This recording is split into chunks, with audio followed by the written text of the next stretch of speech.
الحمد لله نحمده ونستعينه ونستغفره ونعوذ بالله من شرور أنفسنا ومن سيئات أعمالنا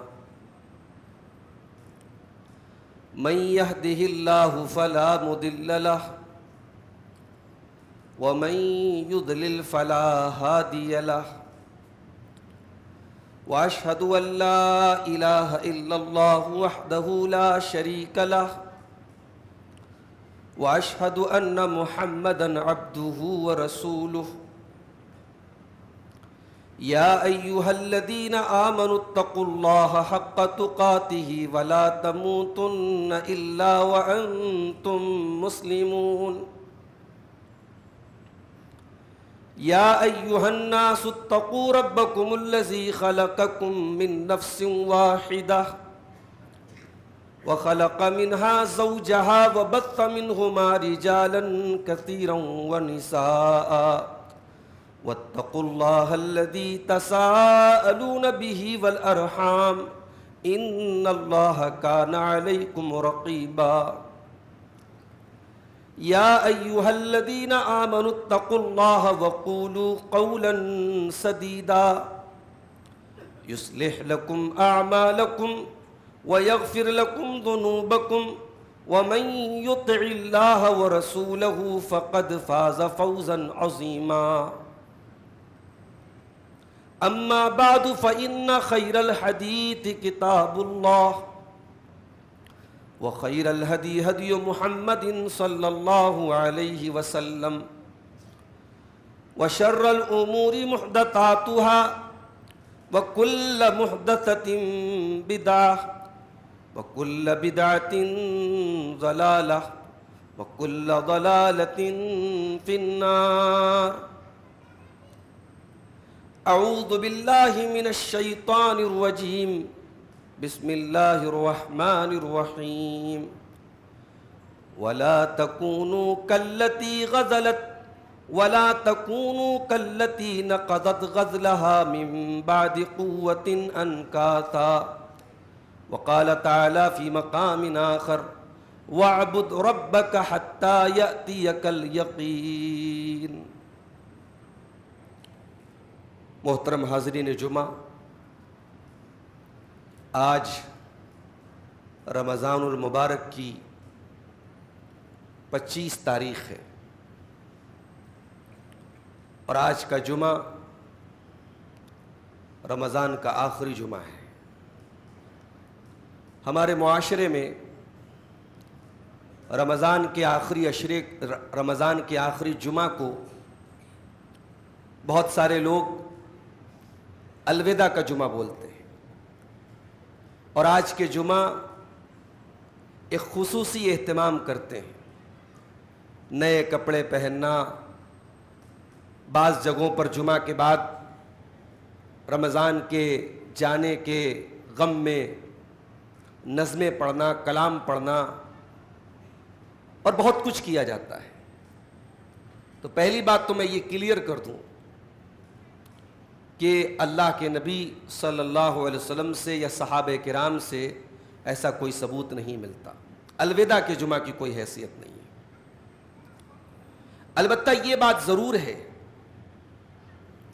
کہ جب رمضان کا آخری جمعہ آ ہی چکا ہے اور 3-4 روز کا مہمان ہے یہ مبارک مہینہ، تو اب ہمارے اور آپ کے لیے تھوڑا سا غور کرنے کا مقام تو ہے کہ رمضان کا یہ مبارک مہینہ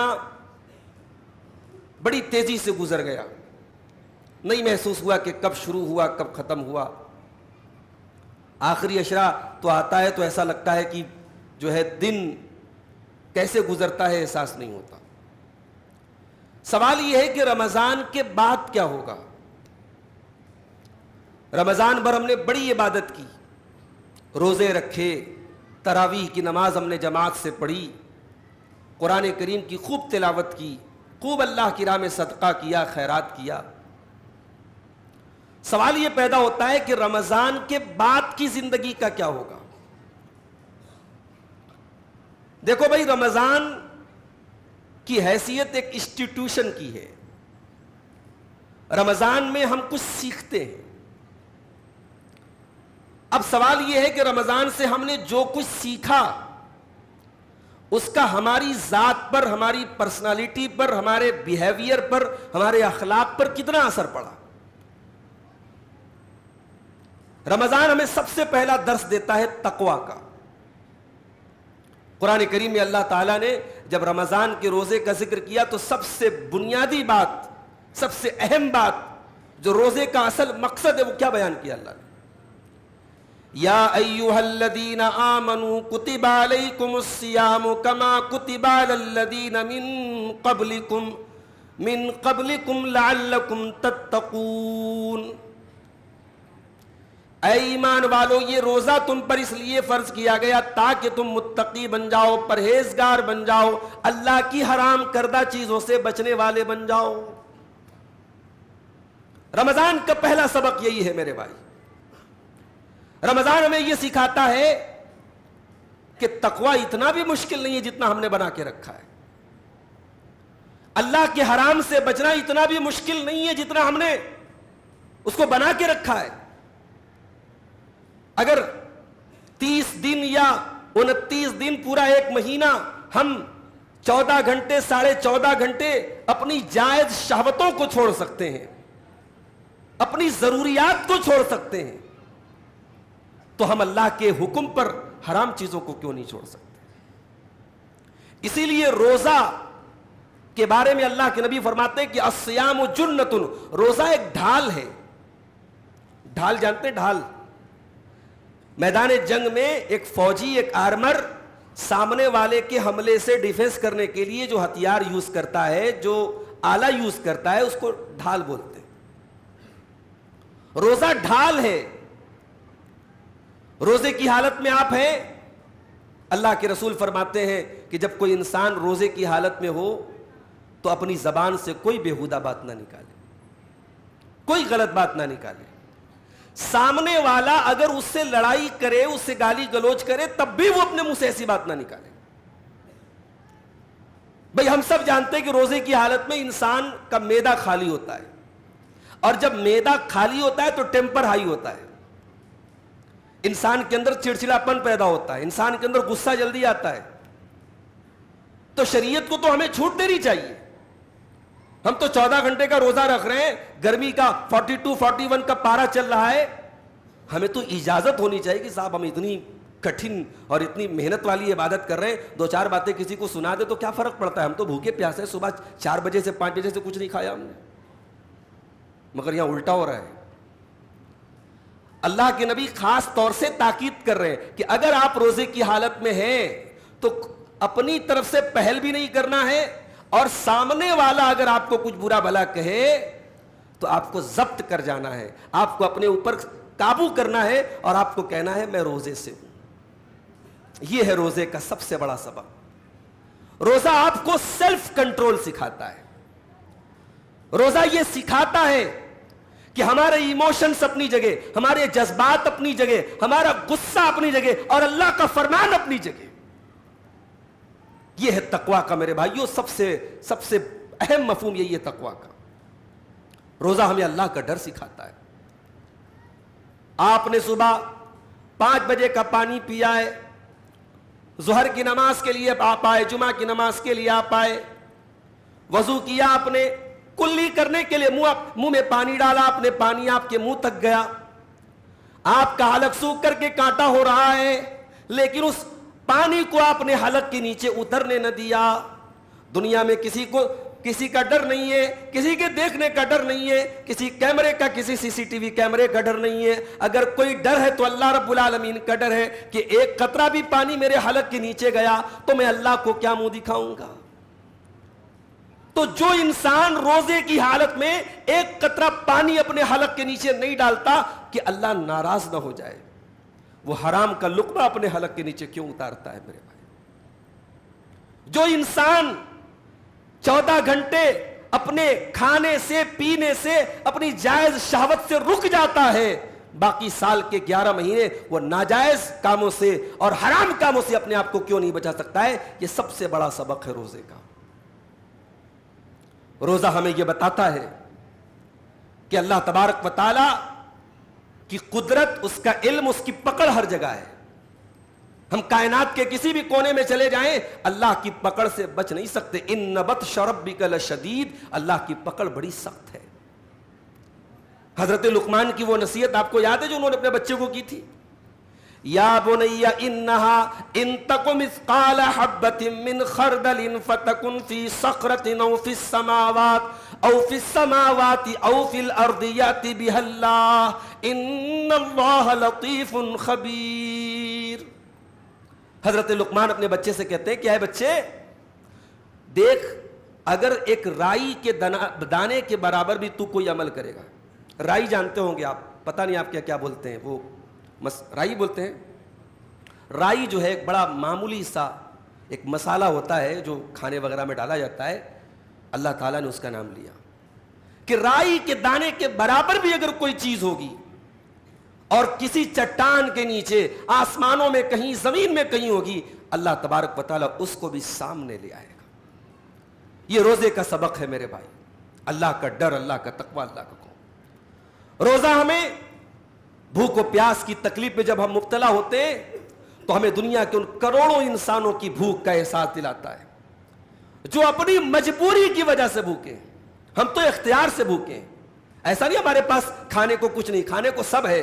ہم تو جان بوجھ کر کے اللہ کے حکم پر بھوکے ہیں. مگر اسی دنیا میں، اسی گولے پر، اسی زمین پر کروڑوں لوگ ایسے ہیں میرے بھائی جو ایک وقت کا کھانا کھاتے تو دوسرے وقت کے کھانے کی کوئی گارنٹی نہیں ان کے پاس.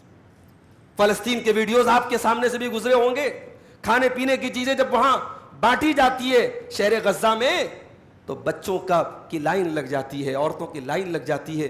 ہفتوں سے، کئی دنوں سے ان کو کھانے کی کوئی چیز نصیب نہیں ہوتی. کچھ ملتا ہے تو وہ بھوکے شیر کی طرح ٹوٹ پڑتے ہیں. دنیا کے ان لاکھوں کروڑوں بھوکوں کی تکلیف کا احساس ہمیں روزہ دلاتا ہے میرے بھائی. روزہ ہمارے دل میں ایک دوسرے کی محبت کا احساس دلاتا ہے.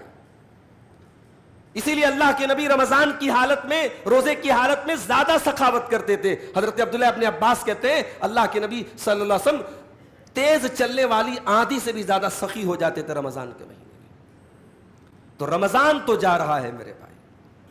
سوال یہ ہے کہ ہمیں کیا سکھا کے جا رہا ہے؟ ہمارے اندر کچھ چینجنگ آئی کہ نہیں آئی؟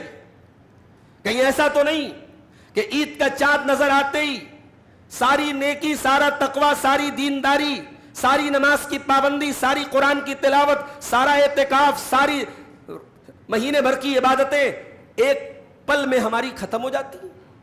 ہمارا نوجوان اگلے دن مسجد میں نظر نہیں آتا، اس کے چہرے سے دینداری غائب، اس کے اخلاق سے دینداری غائب، اس کے گھر سے دینداری غائب. ایسا کیوں ہے میرے بھائی؟ اللہ تعالیٰ نے قرآن کریم میں ایک عورت کا ذکر کیا. عرب میں ایک عورت رہتی تھی، وہ کیا کرتی تھی؟ سوت تیار کرتی، دھاگا. اس زمانے میں چرخہ ایک ہوتا تھا، چرخے کے ذریعے وہ دھاگا تیار کرتی تھی بڑی محنت سے. اور جب ڈھیر سارا دھاگا تیار ہو جاتا تھا تو وہ کیا کرتی تھی کہ اس کو پکڑ کے کاٹ دیتی تھی. اپنی محنت سے تیار کیے گئے اس پورے اس دھاگے کو وہ ٹکڑے ٹکڑے کر دیتی تھی. اللہ نے فرمایا وَلَا تَكُونُوا كَالَّتِي نَقَضَتْ غَزْلَهَا مِن بَعْدِ قُوَّةٍ أَنْكَاثًا. اے میرے بندو، تم کبھی بھی نیکی کرنے کے بعد گناہ کر کے اپنی نیکیوں کو برباد نہ کر دینا، اپنی نیکیوں پر پانی نہ پھر دینا. تم اس عورت کی طرح نہ ہو جانا کلتی نقضت غزلها، جس نے اپنے ہی تیار کیے گئے سوت کو اور دھاگے کو کاٹ ڈالا. من بعد قوت انکاسا، بڑی طاقت سے، بڑی محنت سے اس کو تیار کیا اور پھر اسی دھاگے کو ٹکڑے ٹکڑے کر ڈالا، برباد کر ڈالا، ختم کر ڈالا. اس عورت کی طرح تم مت ہو جانا. میرے بھائیوں، ہم جس اللہ کی، جس رب کی عبادت کرتے ہیں وہ صرف رمضان کا رب نہیں ہے، وہ شوال کا بھی رب ہے، وہ شعبان کا بھی رب ہے، وہ ذی القعدہ ذی الحجہ، وہ سال کے 12 مہینے کا اور سال کے 360 دنوں کا رب ہے. ہم ایک مہینے والے رب کی عبادت نہیں کرتے، معاف کیجئے گا مجھے. ہم جس رب کی عبادت کرتے ہیں وہ ہر پل، ہر وقت ہمارا رب ہے میرے بھائی. وہ ایک مہینے کے لیے رب العالمین نہیں ہے، وہ سال کے ہر دن کے لیے ہمارا رب ہے. ہمیں سال کے ہر دن اللہ کی عبادت کرنی چاہیے. اللہ نے قرآن میں فرمایا وَاعْبُدْ رَبَّكَ حَتَّى يَأْتِيَكَ الْيَقِينُ، اے میرے بندے اپنے رب کی عبادت کر یہاں تک کہ موت آ جائے۔ یقین کہتے موت کو، دنیا میں سب سے زیادہ اگر ایشورڈ کوئی چیز ہے تو انسان کی موت ہے، اسے اللہ نے یقین کہا ہے کہ جب یقین آ جائے، جب موت آ جائے تب تک تمہیں اللہ کی عبادت کرنا ہے۔ اس کا مطلب یہ ہوا کہ ہم رمضان سے ایگزٹ ہوں گے، ہم اللہ کی عبادت سے ایگزٹ نہیں ہوں گے۔ رمضان ختم ہوگا، اللہ کی عبادت نہیں ختم ہوگی۔ رمضان تو ہمیں تیار کر رہا ہے میرے بھائی، پریپیئر کر رہا ہے۔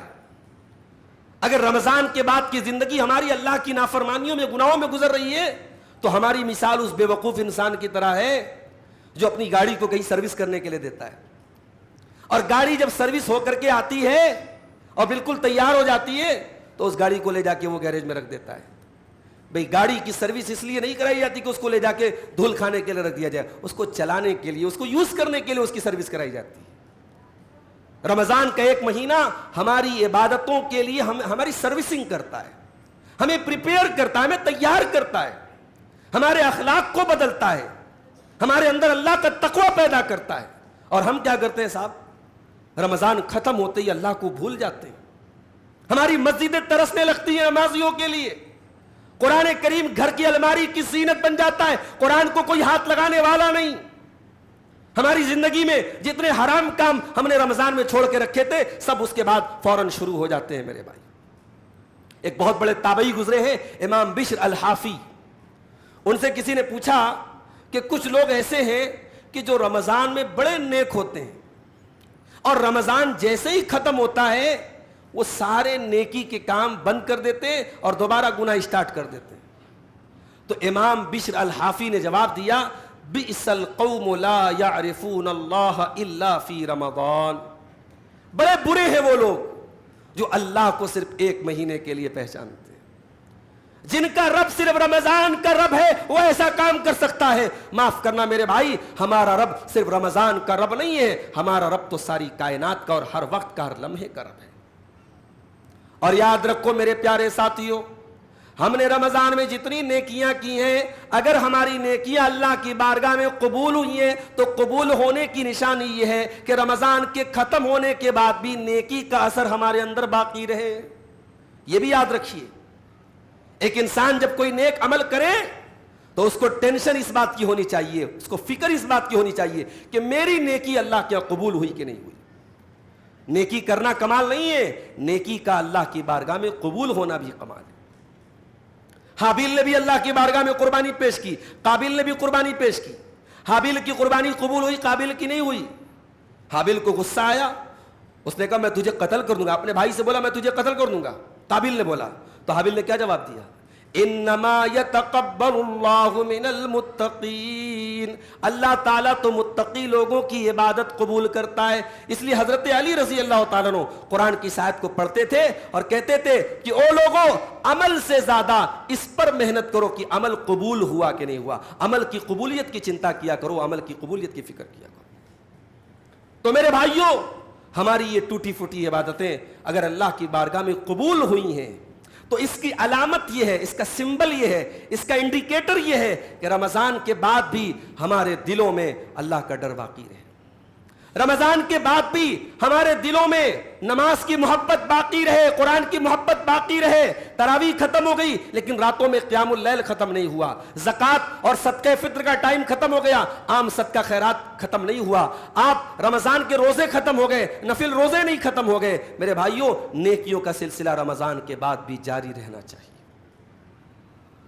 قرآن کریم کے 18ویں پارے میں اللہ تعالیٰ نے اپنے کچھ بندوں کا ذکر کیا، ان الذين هم من خشية ربهم مشفقون والذين هم بآيات ربهم يؤمنون والذين هم بربهم لا يشركون والذين يؤتون ما آتوا وقلوبهم وجلة أنهم إلى ربهم راجعون۔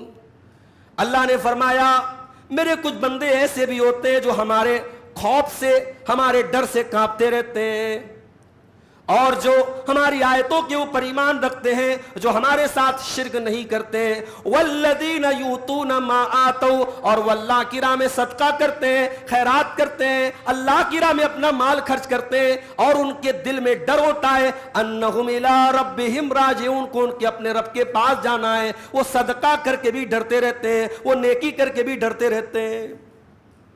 جب قرآن کی آیتیں نازل ہوئیں، ہم سب کی پیاری ماں ام المومنین حضرت عائشہ صدیقہ نے اللہ کے رسول سے پوچھا، ابو داؤد کی صحیح روایت ہے، اے اللہ کے نبی یہ کون لوگ ہیں جو صدقہ کر کے بھی اللہ سے ڈرتے رہتے ہیں، جو خیرات دے کر کے بھی اللہ سے ڈرتے رہتے ہیں؟ اے اللہ کے نبی کیا یہ وہ لوگ ہیں جو چوری کرتے ہیں؟ اے اللہ کے نبی کیا یہ وہ لوگ ہیں جو شراب پیتے ہیں؟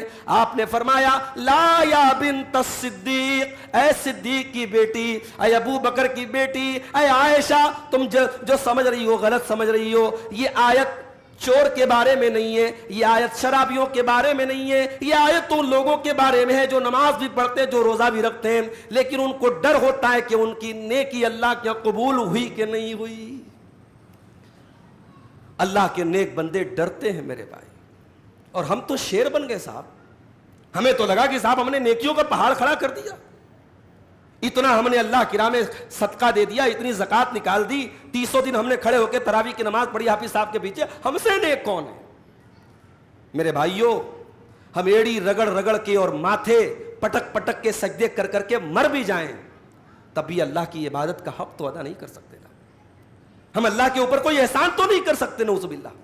وَلَا تَمْنُن تَسْتَكْثِرْ، اللہ قرآن میں کہتا ہے خبردار، احسان مت جتاؤ کسی عبادت کا، تم اللہ کی عبادت کر کے کوئی احسان نہیں کرتے ہو، عبادت کر کے چنتا کرو اور فکر کرو کہ میری عبادت اللہ کی بارگاہ میں قبول ہوئی کہ نہیں ہوئی۔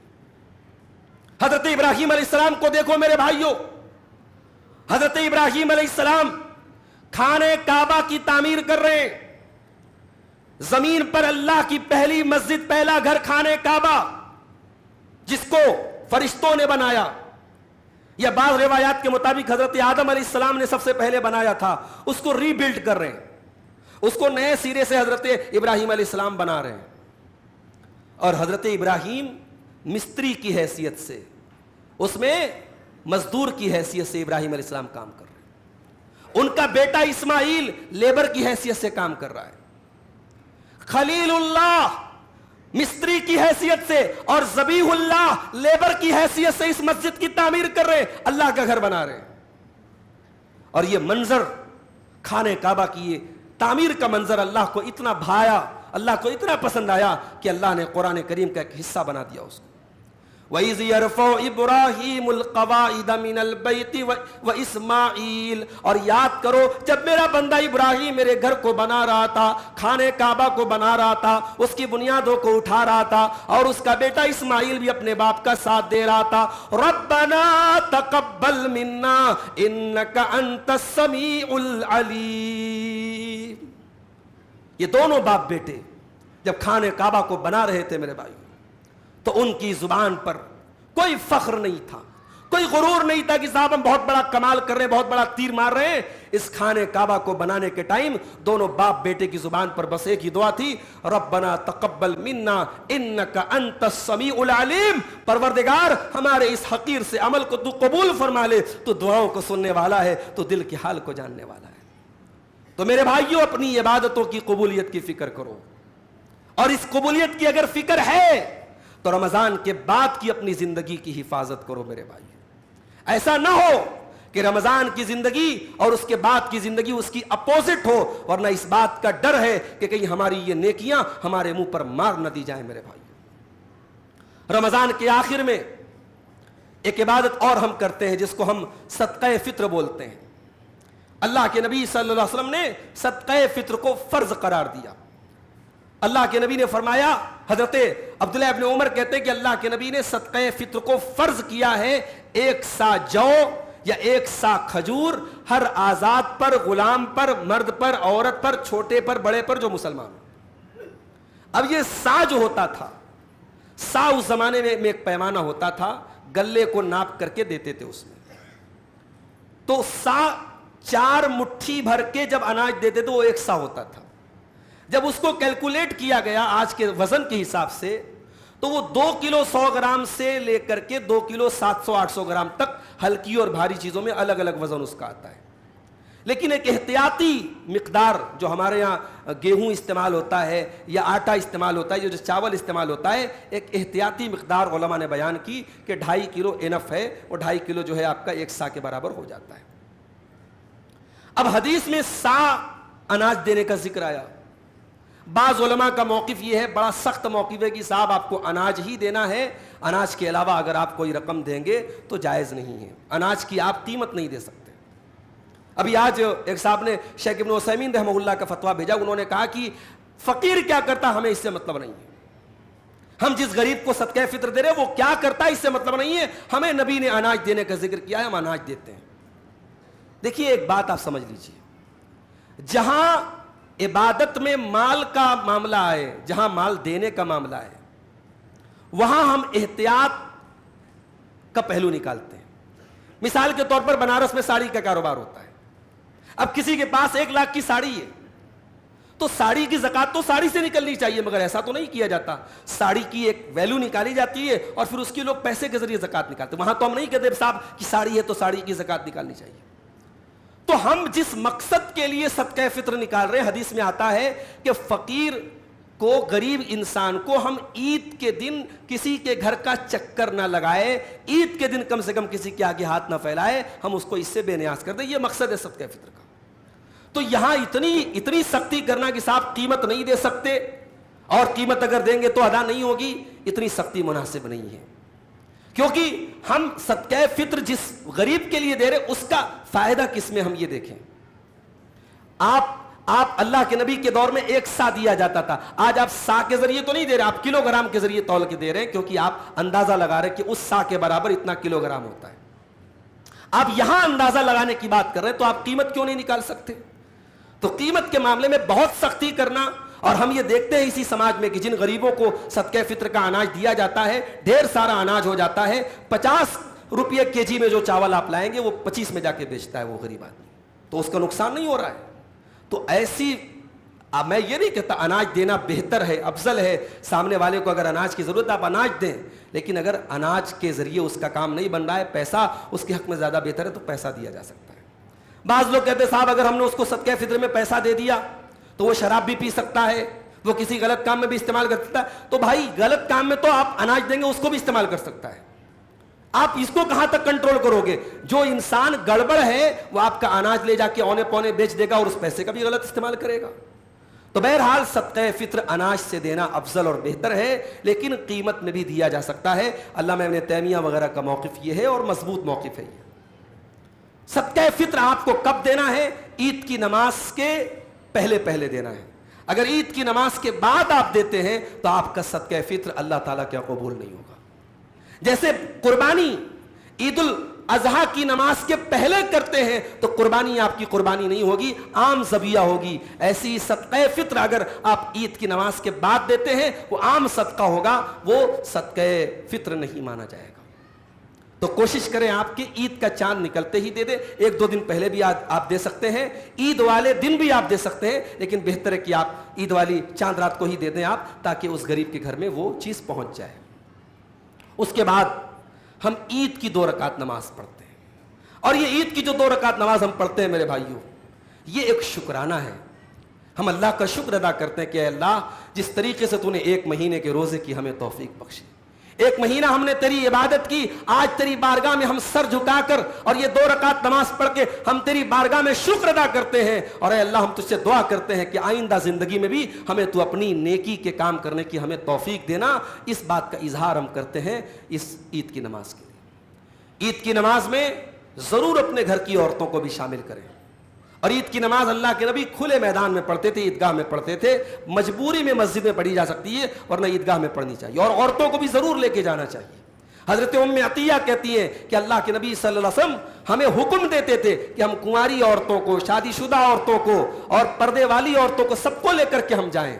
اور اللہ کے نبی نے یہاں تک فرمایا کہ اگر کوئی عورت پیریڈ میں ہے تو وہ بھی عیدگاہ میں جائے، مسلمانوں کی نماز سے الگ رہے گی لیکن ان کی دعا میں شامل ہے. یعنی عیدین کی جو دعا ہے، امام کی دعا ہے، وہ بہت امپورٹنٹ ہے اور اس میں سارے لوگ شامل ہوں، مرد بھی شامل ہوں، عورتیں بھی شامل ہوں. اس کی تاکید کی اللہ کے نبی نے. مگر ایک بات کا خیال رکھیے، ہماری مائیں بہنیں جب عید کی نماز کے لیے جائیں تو وہ پہلی بات تو مکمل پردے میں جائیں. دوسری بات یہ ہے کہ وہ خوشبو وغیرہ لگا کے نہ جائیں.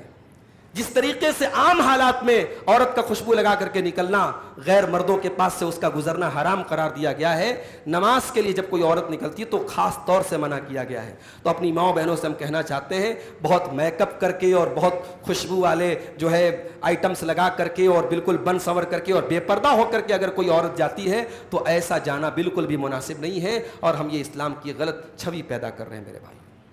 تو یہ عیدین کے تعلق سے ہمیں اللہ کے نبی کی سنت یاد رکھنی چاہیے. اور تکبیر کے کلمات عید کے دن آپ جب جائیں تو پکارتے ہوئے جائیں، اللہ اکبر لا الہ الا اللہ واللہ اکبر وللہ الحمد. یہ تکبیر کے کلمات بھی اللہ کے نبی کی سنت ہیں. تو عید کے تعلق سے یہ ایک ضروری مسئلہ تھا جس کو بیان کرنا ہم نے اہم سمجھا. ہم اللہ سے دعا کرتے ہیں رب العالمین ہمیں رمضان کے اس مہینے کی جو چند دن باقی ہیں، 3-4 دن اور باقی ہیں، اللہ اس باقی بچے ہوئے مہینے کی ہم سب کو قدر کرنے کی توفیق عطا فرمائے.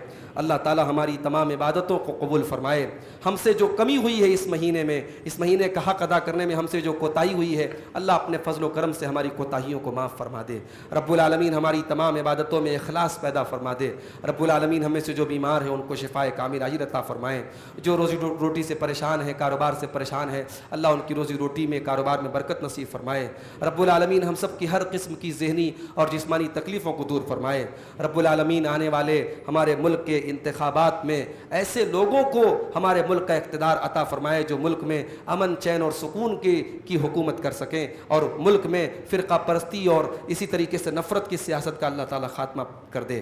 رب العالمین ہمارے مساجد کی، ہمارے مدارس کی، ہمارے علماء کی، ہمارے جان و مال کی، ہمارے عزت و آبرو کی حفاظت فرمائے. رب العالمین ہم خطا کار ہیں، گنہگار ہیں، مگر تیرے عفو و کرم کے محتاج ہیں، تیری رحمتوں کے طلبگار ہیں. اے اللہ اس مبارک مہینے میں اور رمضان کے اس مبارک مہینے کے آخری عشرے میں آج جمعہ کا دن ہے، اللہ ہم تیری بارگاہ میں دعا کرتے ہیں رب العالمین تو ہماری خطاؤں کو معاف فرما دے. اے اللہ رمضان کی ہر رات تو اپنے کچھ بندوں کو جہنم کی آگ سے آزاد کرتا ہے. اے اللہ ہمیں بھی ان خوش نصیب بندوں میں شامل فرما دے. رب العالمین ہمارے وہ نوجوان بھائی جو کسی قسم کے غلط کام میں پڑے ہوئے ہیں، کسی قسم کے نشے میں پڑے ہیں، کسی قسم کے حرام کام میں پڑے ہوئے ہیں، اپنے ماں باپ کے لیے، اپنے گھر والوں کے لیے تکلیف کا سبب بنے ہوئے ہیں، اے اللہ ان نوجوانوں کو صحیح راستے پر آنے کی توفیق عطا فرما. اے اللہ ہمارے وہ بھائی جو نمازوں سے دور ہیں اور اس رمضان کے مہینوں میں انہوں نے نماز کو شروع کیا ہے، اے اللہ رمضان کے بعد بھی ان کو نماز کی پابندی کرتے رہنے کی توفیق عطا فرما. رب العالمین ہمیں کہنے سننے سے زیادہ عمل کی توفیق عطا فرما. جب تک تو دنیا میں زندہ رکھ، اسلام پر زندہ رکھ اور ہم سب کا خاتمہ ایمان پر ہو. ربنا تقبل منا انك انت السميع العليم وتب علينا انك انت التواب الرحيم.